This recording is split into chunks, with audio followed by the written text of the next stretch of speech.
and welcome back to day 4 here at the Single Malt Review and our march through December through the Drinks by the Dram Blind Taste-a-thon, where I think we're doing, on balance, pretty good, but there's plenty of time for it to go really badly right now. So, wish us luck, and wish you luck if you are tasting along at home, which I hope a few people are, because that'd be tremendous fun. Don't forget to post us your successes, your glories, or your horrendous defeats in the comments. Dave's on the next one. He's going for number 4. And I'm not going to look. He's got it? Yes. That was a quick one. That was a quick infested. one. Alright. So I'm going to be ready with the tankard. After Dave does us pour here. Okay, I'm already seeing, I think, a pretty potent colour. Nope, it's just because it's dark and it's in my fist. Let's get that lid on. Just so no drops can drip. And we're in. Okie dokie. Alright. And that's still fairly rich colour there. If true. Ooh, now that's a lovely nose, isn't it? What is happening? So far we have had we've sort of had one blended whiskey, one single malt whiskey, and one offence against the Lord. So who knows what we're in for this time. They've almost run out of different mixtures already. So That's a potent nose. It's honey on buttered toast. I think we're getting into some sherry maturation. Oh, that's a gorgeous nose, isn't it? If that's a natural really colour, rich. and that is an older whiskey.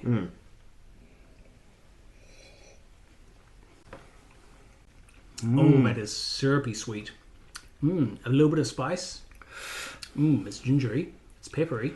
Oh goodness, that's Wow. going to need some It's water. going places. Immediately. That's got a real sweetness to it. If this Yeah. isn't sherry matured, I will be very, very surprised. This is both sherry matured and it's sherry matured the right way.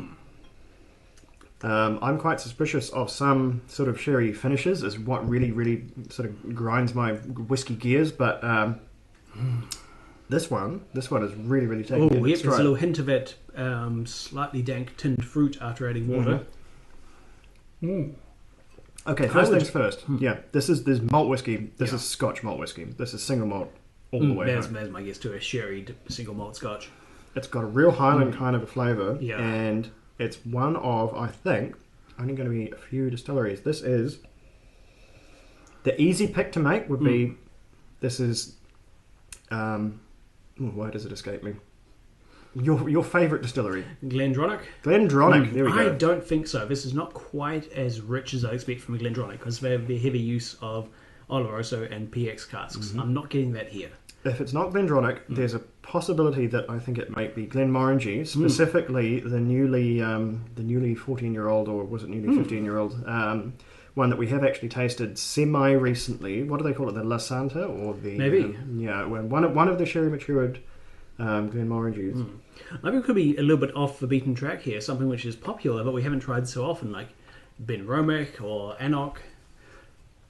The sherry, I think, to go even further down the sherry hole, I think this is not a finish, this is a maturation in sherry, and there's so few distilleries that actually do that actually fully mature in sherry. There's Glendronach, there's being the main one.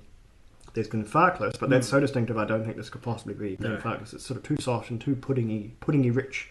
And then, then things get a bit weird. Aberlour does a lot, but I don't think this is Aberlour.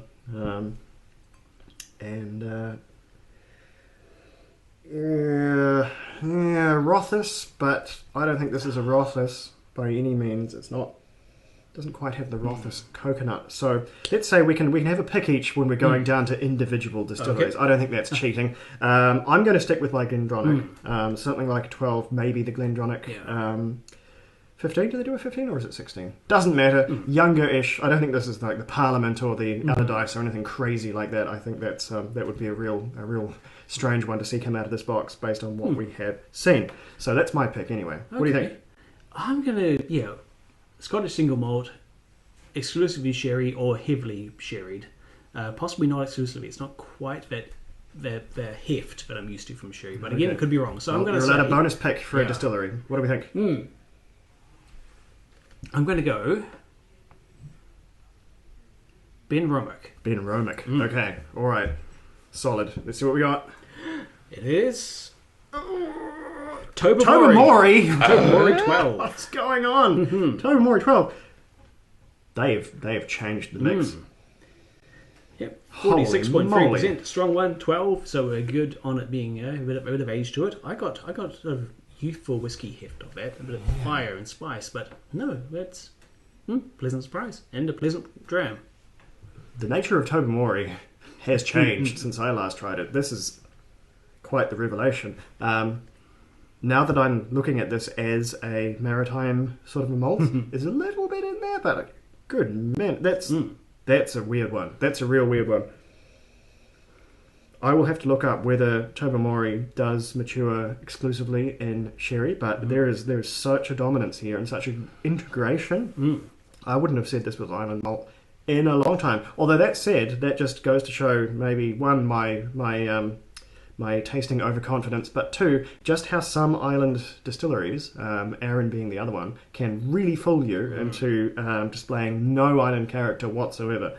Tobamori, of course, saves all of its smoky funk for its the Shig brand, which is a completely different animal, and maybe they've really gone soft.